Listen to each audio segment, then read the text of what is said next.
Hi, Eric. Well, we're now getting more information about the victims. We now know that 10 victims were transported to Connolly Medical Center.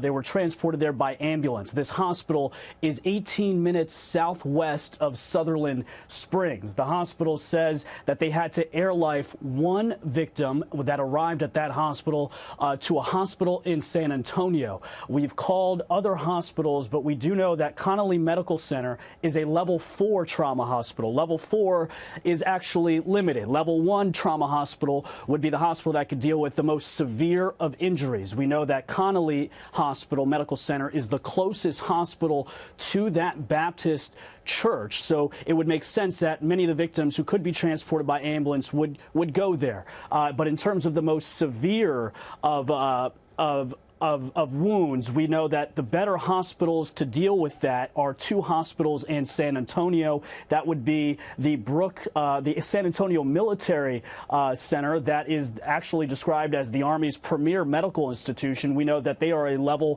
1 trauma center, and we also know that the other hospital would be University Hospital, which is a level 1 or 2 hospital in San Antonio. We've reached out to both hospitals, and they've been able to give us no comment. The only hospital that has been able to speak to us right now is Connolly Medical Center. Again, they have treated close to 10 people. They've gunshot wounds. One victim has had to be sent via airlift to a San Antonio hospital. Other victims were transferred. I don't have a number as to how many were transferred to other hospitals in San Antonio.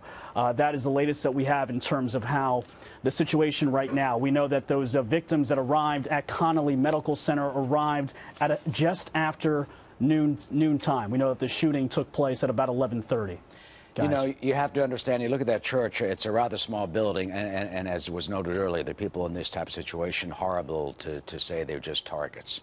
If they're not armed, they're there. In the middle of a service, we're told that the gunman apparently had enough time to reload and continue his targeting of the victims there. Reports say multiple have been shot dead in this horrendous attack, and no word yet on the suspect or motive at this moment.